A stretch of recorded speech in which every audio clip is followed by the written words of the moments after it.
안녕하십니까? 이슈터치는 성경적 해석을 고수합니다. 이슈터치는 좌우로 치우치지 않을 것을 약속합니다.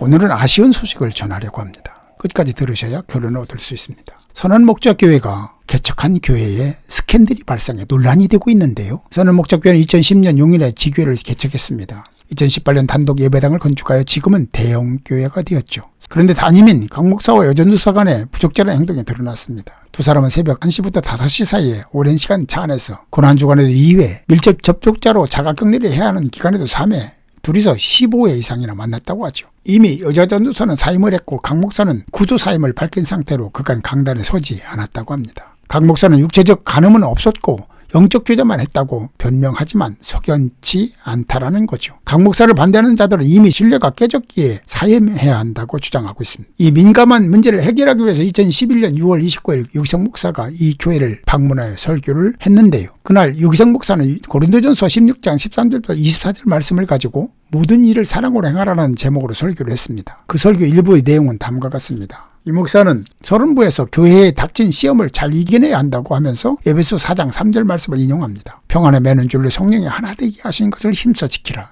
그리고 이렇게 설교를 이어갑니다. 우리는 이미 하나 된 것을 지켜야 합니다. 지금 이 교회는 그것이 깨어질 위기가 생겼습니다.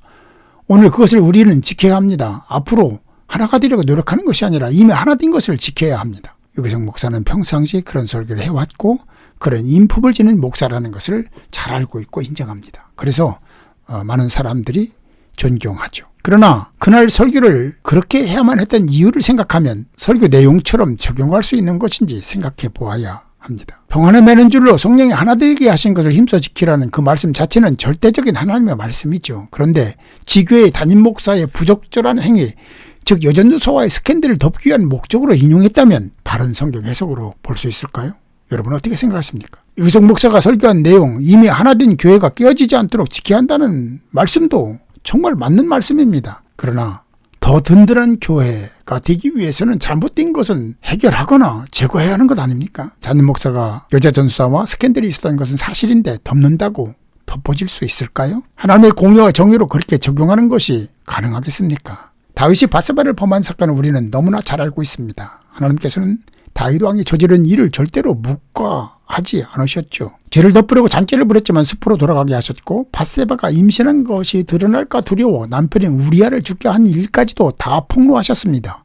그리고 큰 징계도 내리셨죠. 사랑의 하나님, 용서의 하나님께서 왜 덮어주거나 용서하지 않으시고 그렇게 하셨다고 생각하십니까? 하나님의 공의와 정의로 절대로 묵과할 수 없고 그렇게 해서도 안 되기 때문입니다. 유기성 목사의 말대로 여전도사와의 스캔들을 덮어주면 아무 일도 없었던 것처럼 될 수 있을까요? 성도들이 마음이나 생각에서 담임 목사와 여전도사와의 스캔들이 완전히 지워질 수 있겠습니까? 과연 강 목사는 설교석상에서 음욕이나 이성 간의 부적절한 관계에 대하여 또 다윗이 밧세바를 범한 본문 같은 설교를 할 수 있을까요? 여러분 어떻게 생각하십니까? 여러분의 교회 담임 목사가 그랬다면 어떻게 하시겠습니까? 잘못했으면 오히려 용서를 구하고 깨끗하게 정리한 후 새 출발을 하도록 돕는 것이 더 현명하지 않을까요? 우리말에 호미로 막을 것을 가래로도 못 막는다는 말이 있습니다. 지금 정리하지 못하면 그렇게 될 수도 있기에 우려가 됩니다. 또 담임 목사의 여전도사와의 스캔들을 어떤 성경 말씀으로 덮을 수 있겠습니까? 그렇게 덮는다 해도 후 폭풍이 일어날 가능성이 있죠.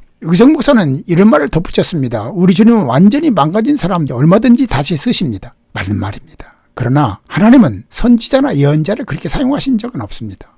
혹 그런 경우가 있다순 치더라도 그것 그 장소에서가 아닌 다른 곳 다른 상황에서 사용하셨겠죠. 평상시 유 목사님에 대하여 아쉬움도 없지 않지만 목사로 좋은 분이시기에 새롭게 되는 것을 기대하는 사람입니다. 조심스럽긴 하지만 이번 설교를 설교학자와 목사로서 감히 평한다면 순종, 사랑, 용서가 절대적인 하나님의 말씀임에도 불구하고 신분을 앞세운 인본적인 적용이라는 점에서 아쉽습니다. 교회의 상황과 입장을 충분히 이해하면서도 말입니다. 더 아쉬운 것이 있습니다. 이미 상대인 여전도사는 교회를 사임했습니다.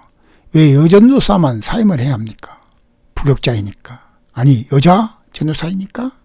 이 모든 상황이 성경적으로 볼 때 옳으냐는 거죠. 담임 목사 사임 찬반 투표가 1270명 참여했습니다. 사임을 반대하는 사람들이 753명, 사임을 찬성하고 기권한 사람이 525명이었는데요. 어느 교단과 사회법이든 인사 문제는 일반적으로 3분의 2가 넘어야 하는 것으로 알고 있습니다. 그렇다면 이 교회의 경우 사임 반대가 3분의 2가 넘어야 하는 거죠. 그런데 임시당의 결의에 사임 찬성이 3분의 2가 넘지 않으면 즉시 복귀한다는 조항이 있다는 거죠. 복귀를 시키기 위한 편법 같은 느낌이 드는 것은 왜일까요? 사임 반대는 그렇다 치더라도 거의 절반에 가까운 반대와 기권은 어떻게 해야 합니까?